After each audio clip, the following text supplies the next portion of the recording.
Charlotte's child. You know what I always wondered? What? How's this get zipped up when I'm not around? I just called Billy D. Williams, hops in his limo, and gets right over here. Oh, shoot. I always thought it was Belafonte I had to worry about. You don't have to worry about anybody. Uh-oh. You kind of frisky tonight, huh? Mm-hmm. Brenda's in there doing her homework. What you think I'm doing? Oh, shoot. I promised Rhodes I'd fix that flush valve up in Christine's apartment. You about to kiss me and you think about a flush valve? You better be careful. You're already in trouble. Inviting a millionaire to dinner at the last minute. I didn't say Gus was a millionaire. I said he went to Hawaii to build condos, and that was 15 years ago. He must be a multimillionaire by now. I bet I can guess why he called. Mary, he's my old construction chief. We were friends. He called about dinner. I bet he wants you to run his company. Mary, aren't you getting a little carried away? Yeah, to Hawaii. Just think, you building condos and me on the beach, sipping pineapple drinks with little umbrellas in them, and saying, aloha, aloha. Mary, you want some of this popcorn to go along with that movie?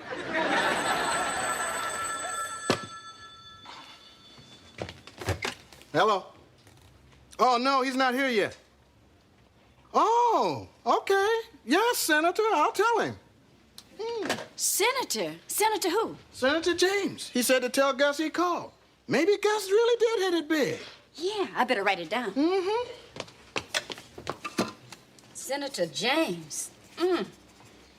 Imagine a millionaire who hobnobs with senators. And I'm serving tuna casserole. Hey, that would never do. I better run out and get some chili dogs. Oh, hi, Mary. Lester, I hate to bother you, but Pearl's window is stuck again. Oh, I'm sorry, Rose, but this is not a good time. But it's an emergency. I know. With your window stuck, there's a news blackout in the building. Oh, Lester, please, just this once. Well, I'm sorry. We're expecting a guest for dinner. Now, I would have known that if my window hadn't been stuck. Well, look, I'll take a look at it. Mary, it'll only take a second. Come on, Pearl. Okay. Don't worry, Mary. I'll keep the door open. Rose, yeah? Sit. Do I have to? Sit. Rose, this building needs a lot of work, and you have got to take care of it. Now, you've got to take charge. You have got to make decisions. I did. I decided Lester should fix the window. If you drag my husband out of here one more time to fix a window or a leaky faucet or anything, I am personally going to hang you on the wall, put a big frame around you, and call you a conversation piece. Oh, Mary, I know. You're right. I've got to be a better manager. Now you're talking. Oh, that must be our guest. Millionaire condo builder from Hawaii. Ooh. Lady, did you order a pizza? No, I didn't. Well, neither did I. It's me, Gus. Huh? Oh, it's you, Gus. You gotta be married. Yeah, I gotta be married. Great door, Mary. Love this wood. Douglas fir, named after David Douglas.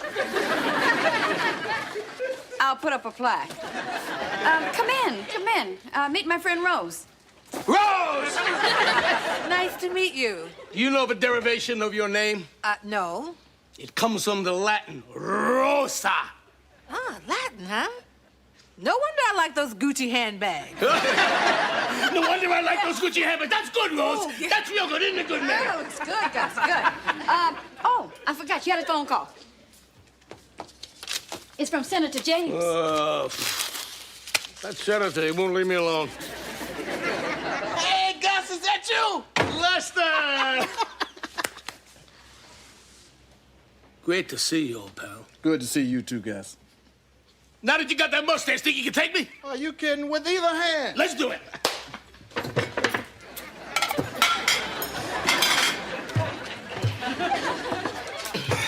No holding, Gus. No holding. So heartwarming seeing two old friends get together. Brings a tear to my eye.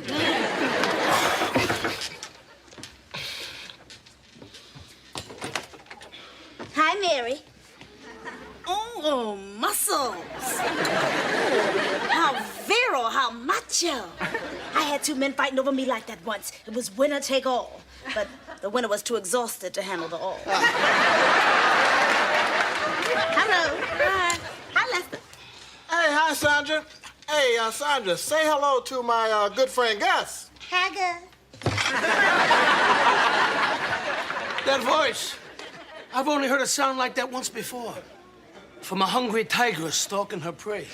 You sure got her number. I love a man with a beard and a rubber band. Only Sandra would say something like that. Rose, Yeah. I was on my way out, but I knew you'd be desperate to know about my sink. My faucet is still dripping. Drip, drip, drip. Plop. Drip, drip, drip. Plop. Waiting for that plop is a killer, Rose. Lester, could I ask you? Rose. I was just... Rose. It'll only take a minute. I'll handle it, Sandra. Oh, good. Well, I'll see you around, Gussie. And don't you change a hair for me. Or rubber band either. Well, I've got to be going, too. I hope you have a lovely dinner. As for me, I have an apartment building to run. This is wonderful, Mary. Really wonderful. Brenda, you didn't eat your roll. You can have it. You sure you don't want it? I'm on a diet. Started when you ate her fruit cocktail. Well, Gus, we've talked about everything but you and Hawaii. Yeah, Gus, even I have to admit that I'm curious. Of course you're curious. All great minds are curious. Look at Da Vinci, Newton, Edison. You want your roll, Lester? Take it, Gus. I've got a few loaves of bread in the kitchen if you want some more. Mary, why didn't you tell me this man was an empire builder? A man who turned Hawaii into Condo Island. That woman could smell money underwater. Excuse me, I don't mean to interrupt your dinner, but I just love those quaint Hawaiian customs. The grass skirts, the hula, the free complimentary condo. Sandra, what is it you want? I was looking for Rose. She said she was gonna fix my faucet, but it's still going drip, drip, drip, plop, drip, drip, drip. Stop. Don't worry, ladies. I'll take a look at it. Thank you. Hey, wait a minute, Gus. We didn't invite you over here to work. Besides, you haven't had dessert. Don't worry. I'll be right back. Well, maybe not right back. My other faucet goes plop, plop, plop, drip. You know, I'm beginning to wonder why he did call me. Who cares? Quick, let's have dessert. Wait for me. Well, you still think Gus wants me to run his company for him? Better yet, you still think he has a company? I don't know. He is a little odd. A little odd? The man's walking around in a short-sleeved shirt. It's 30 degrees outside. Honey, money can do that to some people. Come on, Mary. Remember Howard Hughes? Remember Daffy Duck?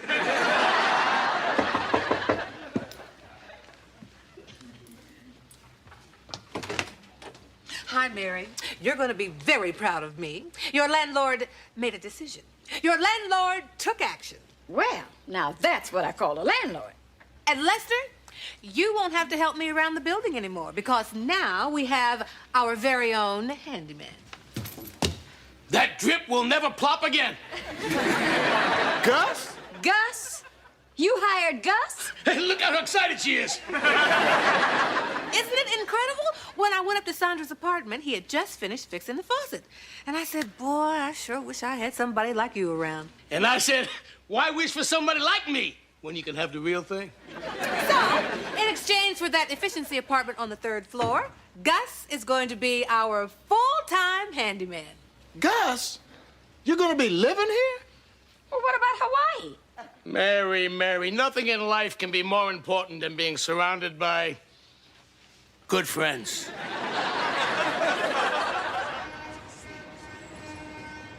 Hi, Mary. You have to fix those cabinets in a few minutes. Now, that's the same thing he told me 2 days ago. He told me the same thing 4 days ago. You know, he starts a job and then disappears. Even I don't know where he goes. You know what? I can't figure out why a man who gets calls from senators would take a job like this. And he's been wearing that same old cockamamie shirt all the week. I sure hope it's washing wet. It's been my experience that men who act this mysterious are always one of two things: raving lunatics or married. Corey told me she heard some weird sounds coming from his room. I told her it was coming from your room. My room is soundproof. Anyway, I think we ought to tell Rose about this. You mean General Patton?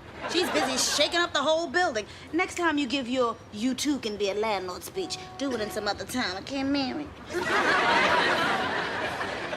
She's right, Mary.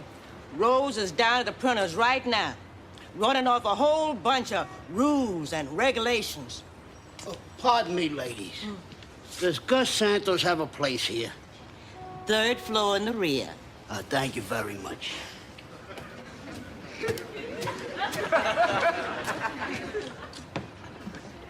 Well, I wonder what he wants with Gus. I wonder what they all want. Oh. Mm-hmm. You know, since he's been here, 7 people have been up to see him. And you know something? Not one of them has ever come down.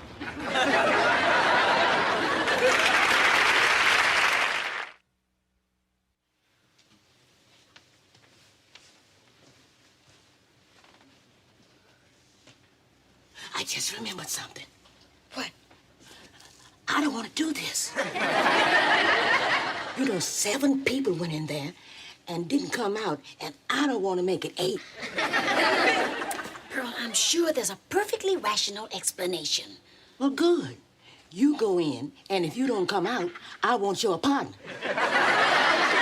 Would you stop being silly? Besides, I want to find out what he's up to, don't you? Not anymore, I don't. Pearl, come back here. Pearl. Mary. Oh, Gus.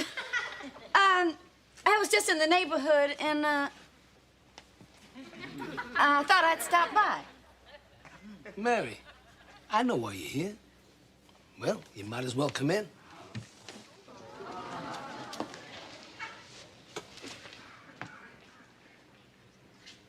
Oh, a slumber party. I'll just pop back another time. No, Mary, don't leave. I want you to meet my friends. Mary, this is Maggie. How do you do? Phil. Terry. Flores. Cousin Ray. How do, man? The professor. Hello. And Senator James. You are the senator? It's nice to be remembered. I thought you were a real senator. He was. State senator. Twice elected and once impeached. Staying for lunch, Mary? Oh, no. Oh, come on. We got some nice kidney beans. Oh, you're having kidney beans and... Lima beans. We're having a bean banquet. Then you're not staying. Gus, is she saying we have to leave? No, Maggie. Not to worry. Oh, no, Maggie, of course not. Listen, enjoy your visit. Spend all afternoon. There's no rush. They're not visiting, Mary. They live here. Live here? Gus, could I see you in private? Gus, are you crazy? You can't have... excuse me. 1, 2, 3, 4, 5, 6, 7. You can't have 7 people living in an efficiency apartment, plus you, which makes 9. That's why they call it an efficiency apartment. Gus, Rose is not going to like this. I won't tell her if you don't. She'll get in trouble with the health department. Now, you've got to send those people back where they came from. I can't do that, Mary. These people have no place to go. What do you mean, no place to go? We all come from the same place, Mary. The street. The street? I thought you were a millionaire. Millionaire? She thought I was a millionaire. Why, I'm one of the biggest losers of all time. I only talk a good game. But what about Hawaii and all those condos? Oh, well, that's a real interesting story, Mary. I must have heard it 100 times, and it still grabs me. Well, what happened was 15 years ago, Gus went to Hawaii with all the money that he had saved up over the years. Now, to make a long story short... Oh, don't make it short. It's a good one. Mary, it happens every day. Man has big ideas, boom, man goes bust. That I could have handled. But the part I couldn't handle was when my wife left me. When the money went adios, so did she. Then Gus came back and drifted around doing odd jobs, broke and not giving a damn. Till 2 weeks ago when he saw his old friend Lester. Yeah, but Lester didn't see him. Nobody sees us. He wouldn't have recognized me anyhow. Not then. I was a mess, so I got myself cleaned up. Yeah, and he went to Goodwill and he got that spiffy shirt. And the next day, he called up Lester, and here we are in paradise. Gus, I'm so sorry. It must have been terrible for you losing your money and your wife. Compared to my life, his is a musical. I don't know what to say, but you can't stay here. I mean, it's too small, too crowded. It's not crowded, and there's a shower.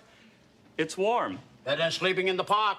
Or the bus terminal, where they wake you up in the middle of the night and then they kick you out. But aren't there shelters? Oh, yeah, if you're lucky enough to get in one. I've never seen it like this. There are thousands of folks out there, got nowhere to live. And there are lots of scary people, too. People not quite right up here, if you know what I mean. Lots of them can't take care of themselves like us. Some are mothers with children. Oh, my God. My teacher, Miss Harper, talked about the homeless in school. She said that in a country as rich as America, nobody should be hungry or cold. Good for her. She also said that if she doesn't get a raise soon, she's gonna be one of those people. Well, the meat's almost ready. Let's put the vegetables in. What are we gonna do with them after we feed them? I'm hoping your father will come up with some answers. Mary, it's Rose! That's all I need. Don't say anything about those people. Aunt Rose won't mind. Aunt Rose won't mind. Landlord Rose will have a fit. Mary, here are the new rules and regulations of the building. Ooh, good Lord, what is all this cooking going on? You got guests coming again? No, it's for the holiday. What holiday? St. Patrick's Day. I just love that holiday. All the little leprechauns and everything in green. Mary, St. Patrick's Day isn't until the middle of March. That's why we're cooking the meat now, so it'll be green by then. Mary, I know you all too well. Now, you're up to something. Busy, busy, busy. And we were having such a nice chat. What? Mary, what in the world is going on here? Either they go or I go. Good, you go. Rose and I are having a nice chat. Sandra, what is the problem? Don't you play dumb with me, Rose. I always wondered what happened to the Bowery boys and the dead-end kids. They grew up and moved into Gus's apartment. Mary, do you know what she's babbling about? Vaguely. There I was, soaking in an invigorating milk bath, when suddenly I was invaded by the dreadful odor of lima beans. And kidney beans. I traced the scent to Gus's apartment and those people. What people? Rose, I think we have to have another talk. Sit down. Don't you dare sit down, Rose. My social life is in jeopardy. Get up there and throw those people out. What people? She can't throw them out. Yet. Rose, they don't have any place to go. They live on the street. Bums? Bums are living in my building? On my floor. They're not bums, they're people. People who have been beaten down by life. Yes, but still, Mary. Rose, I mean, they don't have any jobs. They don't have anybody to turn to. They're not bums, they're human beings. And they're in trouble. But, Mary, that apartment is just meant for one person. They're violating a dozen housing codes. I have no choice. I've got to throw them out.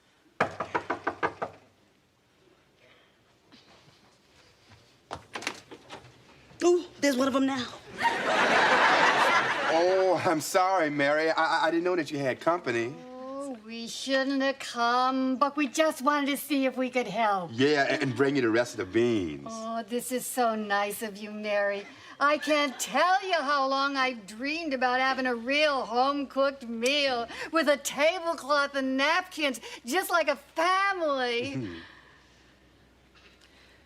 You know, I've got one of my fierce apple pies to go along with those beans. Pie?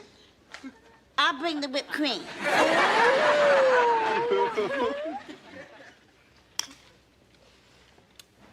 More whipped cream, Senator? Pile it on, my dear, pile it on. What about you, cuz? Oh, yeah. Sure, as long as there ain't no beans. I don't want to see another bean again in my life. Yeah, that's real good, Eddie. Yeah, I appreciate it. Uh-huh. Yeah, I understand. Thanks for the help. We got it! Lester, you're a genius, a genius. Well, Gus, genius is a strong word, but it fits. What happened? What did he do? Man picked up the phone, calls his company, found out there's a boarded-up house that they own that they're willing to give us for free. If we do the work on it. And there's a lot of work to be done. But my company's willing to donate the supplies. And I talked to my old construction chief here, and he's willing to give the world another chance. Oh, good for you, Gus. But there's just one more thing, Gus. Does this mean that I'm gonna lose my handyman? Anytime you got a problem, Rose, just holler. After all, a good friend of mine lives in this building. And Mary, don't you worry. I'll still be by to have dinner. I guess I better start loading in the supplies. Hey, I gotta tell the guys about the house. Good. Some of those we train are gonna be your workforce. You know, Lester, if we can fix one house, we can fix others. And maybe we can get all those people off them crummy streets. Maybe. I'm gonna tell the guys. I can't wait to see their eyes when he tells them. Well, Mary, you were right. Looks like I'm gonna be helping him run his company. See what a little hope can do? How about a pineapple drink with a little umbrella in it? Sounds good. Maybe we can forget about the pineapple. We better forget about the umbrella, too.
Place, child.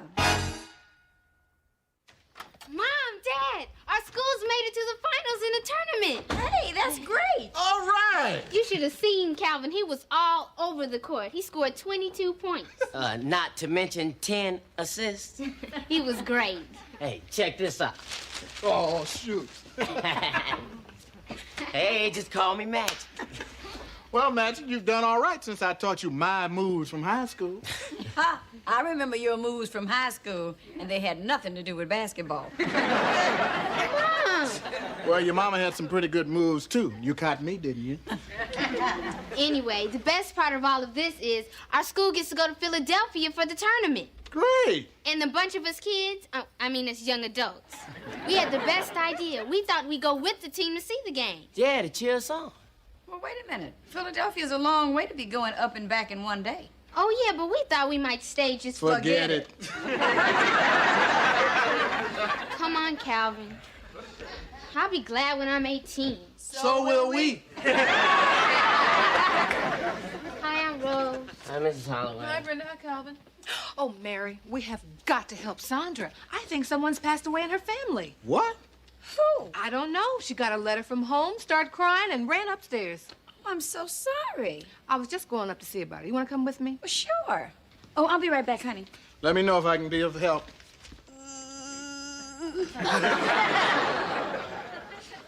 Oh, I feel terrible. But you look beautiful. Oh, go on, go on.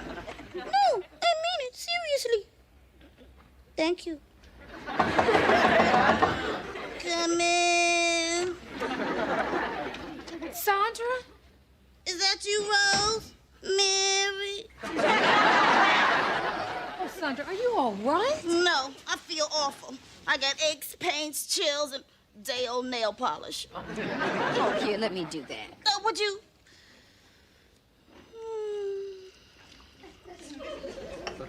And a teaspoon of sugar. And a dollop of cream. Stir.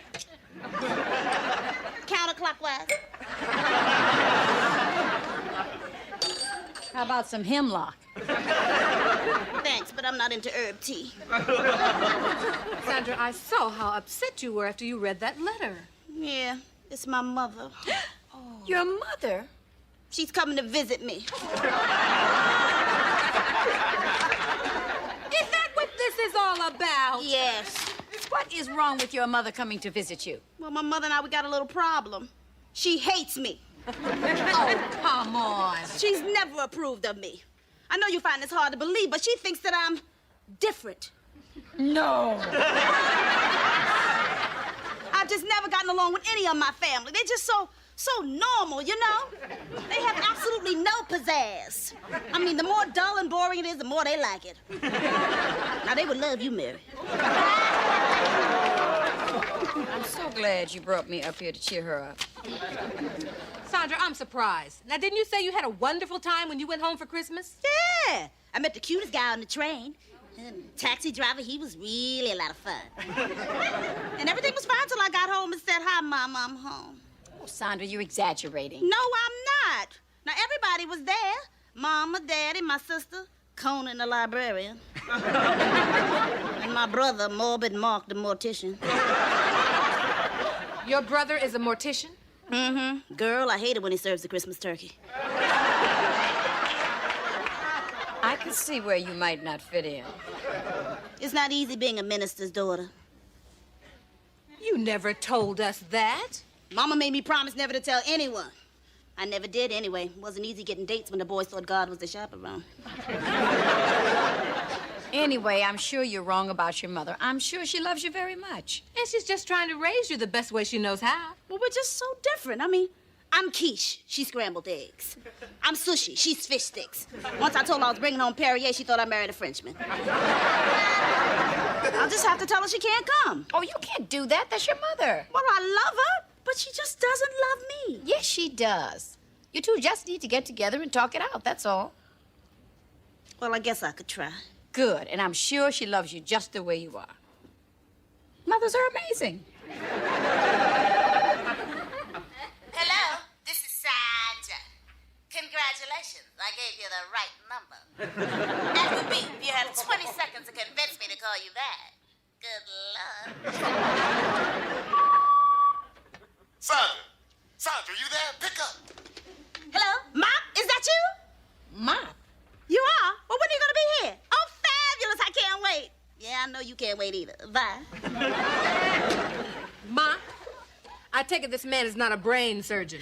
No, he's the hunk du jour. I just love this man. He's in show business. Used to drive a tour bus for Jermaine Jackson. Mm-hmm. Anyway, he's going to be here this weekend. This weekend? Uh-huh. When is your mother coming? This weekend. Oh, shoot. Oh, no, if Mother met Mop, she'd die. The Undertaker'd have to get a jackhammer to get the frown off her face. Oh, no, you don't. This weekend belongs to your mother. Oh, but Mop, it's so much fun. Oh, is one weekend without a date gonna kill you? Yes. No, it's not. Okay, I guess a girl can't let her mama down. When Mop gets to town, I'll just tell him he can't come over. You'll survive.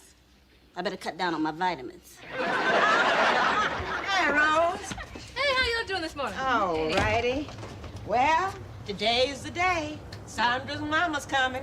Oh, yeah. She went off to church this morning. To church? Mm-hmm. Today? Yeah, went by to say hello to the Reverend. She's gonna take her mother there on Sunday. And she didn't want the Reverend to say, "Well, Sandra, we haven't seen you in ages." Yeah.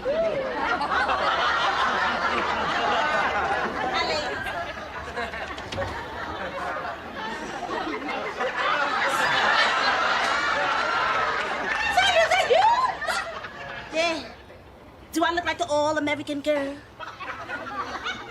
Child, all you need is the flag. Ooh. What's the matter with your back? I've been practicing trying to walk without that wiggle. Well, that ought to cut down on traffic accidents. Sandra, don't you think you're overdoing it just a little? Not a little, just a bunch. No. I want to make my mother happy just for once. This will make up for all those empty Mother's Days that I couldn't be with her. Where were you? With John's mother, Fred's mother, Mickey's mother. Mother's Day's a big day for me. Oh, a taxi. Oh, it's her. Ooh, I'm nervous already. Oh, Sandra. Mary, how do I look? Am I drab enough? Oh, you're perfect. Oh, darn, I was trying to hide it.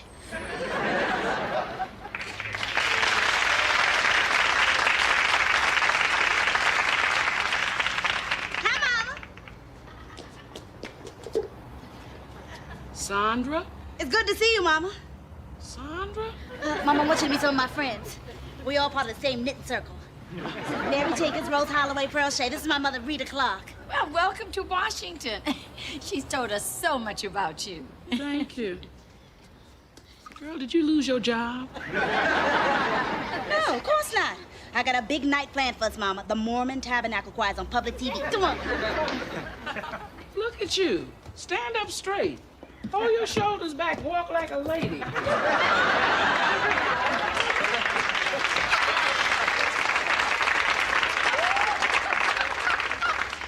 Did you see the look on that woman's face? Oh, I wonder if this is gonna work. She better start praying.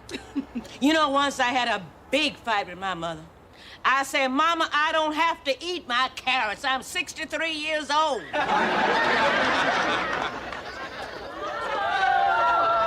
Say, darlings. Don't you know how to address ladies? Oh, I'm sorry. Ms. Darlings. Look, if you're selling something, I think you need to change your profession. I'm just having a little fun. I'm here to see Sandra Clark. The name is Mop.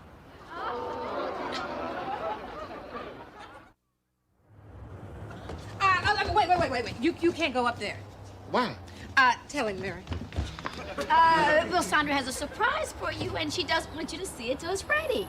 Sandra tells us you're very special. Yes. Oh, well, I don't like to talk about myself. Oh, go on, do it anyway. Well, actually, you're gonna be telling your grandkids about me. You're looking at the advanced man for sick. I beg your pardon? You never heard of sick? No. Where you been? It's only the hottest heavy metal going. You run a gymnasium? Music, Pearl, music. Oh. Look, I can't wait out here any longer. Surprise or no surprise, I'm going up. Excuse me. Would you do me a favor? I'd like to introduce you to my husband. He'd just be thrilled to meet you. He loves your music. He does. Yes, I can't tell you how many times he's heard your music on the radio and said, sick. Well, all right. Sure, I'd be happy to. Mustn't disappoint the fans, huh? Good. Come on. Oh, you all write your name down on a piece of paper, and I'll get you an autographed picture of the boys. Oh, how many boys are there? 5. 6 if you count the ones that handles the rats. I mean, sick.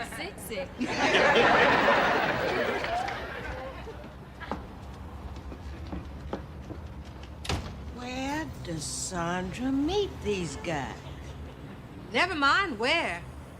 Why? Lester! Oh, there you are. Well, you almost gave me a heart attack. Oh, I'm sorry, honey. Guess who's here? Oh, hi. Ooh. Who? This is Mop, Sandra's friend. The advanced man for sick. Sick? Lester's really into heavy metal. Oh, right on, Mama. Heavy metal is where it's at. Yeah, Mama, heavy metal is where it's at. can I talk to you for a minute? Not now, honey. I have to go see if Santa's surprise is ready. Mary! You two have a nice talk, and I'll be right back. So, you like my group, huh? Oh, yeah. Sick, sick, sick. And to think you actually stand here in my living room. Ain't that something? And I was gonna waste my day taking a nap.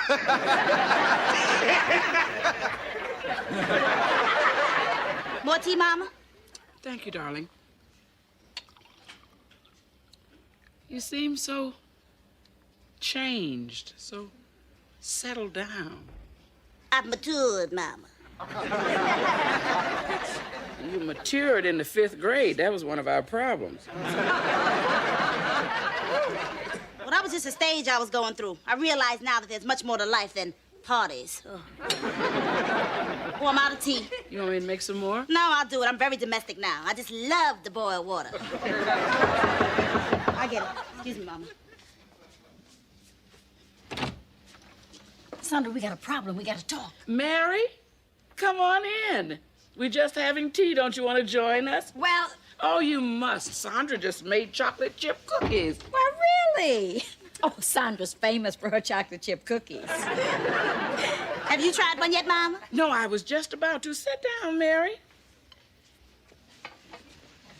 You know, all of this is very surprising to me because when Sandra was a little girl, she couldn't even make mud pies. Oh, Sandra. This cookie is terrible. Oh, Mama, I can't lie.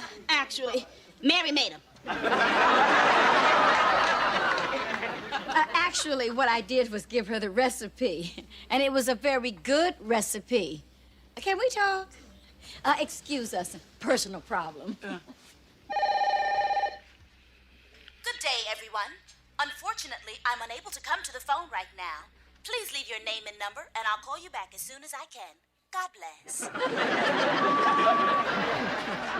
Hi, this is Howard. I was shopping with my girlfriend, and you scratched your number in a cantaloupe and threw it in my cart. Oh, hello, sir. You obviously had the wrong cantaloupe. Can you imagine a woman doing something like that? There's just no accounting for some people's lack of taste. None whatsoever. Indeed. You want to talk to me, Mary? Yes. Excuse us, Mom. Mop is downstairs. Mom, he's not supposed to be here. I thought you told him not to come. I told him I would absolutely, positively, probably not be available. I'm glad you were so firm. Anyway, he's downstairs with Lester. Now get rid of him. I'll take care of your mama. If you're smart, you'll stand up straight and put your shoulders back. I tell you, that mob was wild. When the concert was over, the cops were trying to keep those girls from climbing up on stage, but there was no stopping them. They were tearing the clothes off the guys, screaming for autographs. We were lucky to get away with our lives. Scared the hell out of the snakes, though. They won't even hiss anymore. Anyway, let me tell you about Pittsburgh. We got into town about 4 o'clock in the morning. Hold that thought. I don't want to miss anything.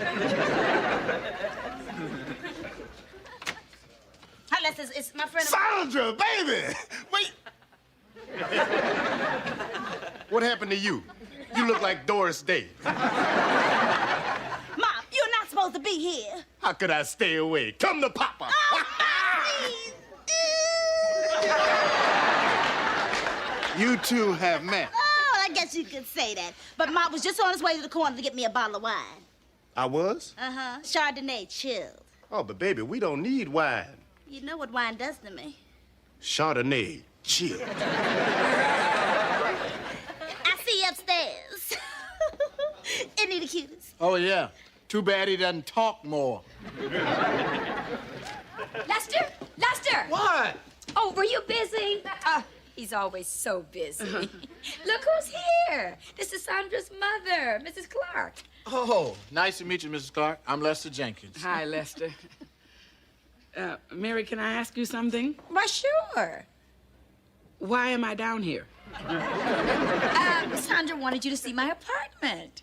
Oh, well, it's really very nice. I'll go back up now. Oh, no. You don't want to do that. You seem sane. Is there something weird about this building? See, Mary, I told you we couldn't keep it a secret forever.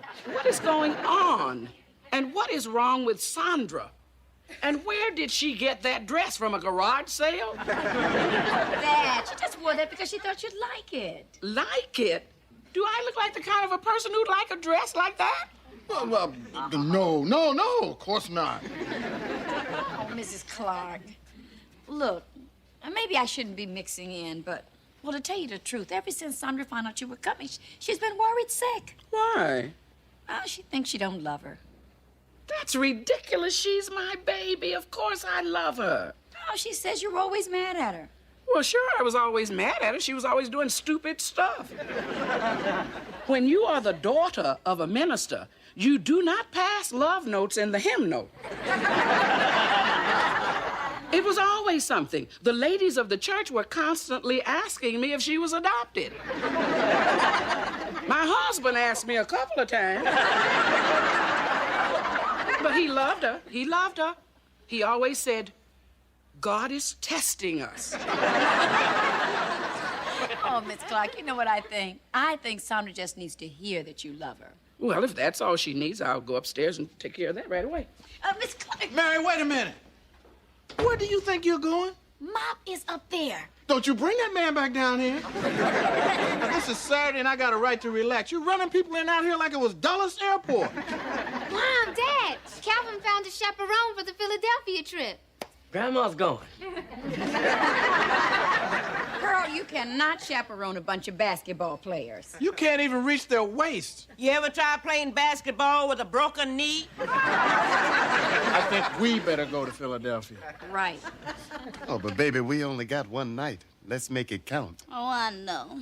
But my mother's here. I tell you what, you split and I'll meet you later at Robert's. After I feed my mother dinner, give her a glass of warm milk and put her to sleep. Will that work? Oh, believe me, when I was in high school, a glass of warm milk saved my social life every time. It's your mama, baby. Just a minute.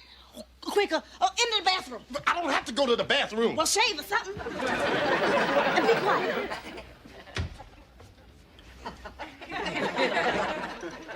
Mother, you back? Of course I'm back. Want to go on the roof? We have a great view. No, I do not want to go up on the roof. Sit down.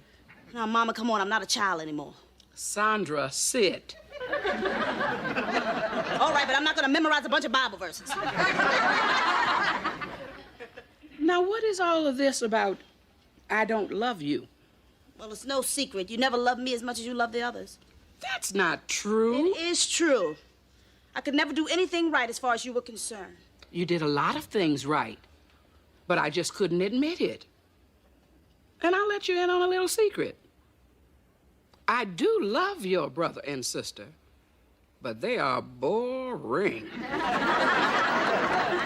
But you always had a little fire. But you hated my fire. I loved your fire, but I was always getting burned by it.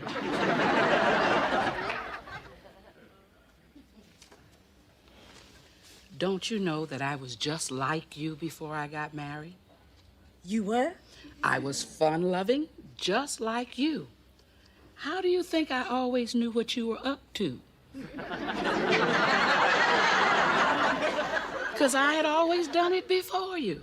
Oh, and then you married a minister. Yes, and I had to fit in, which is something you just never learned to do. You've always been special to me. Because you were me, and I was you.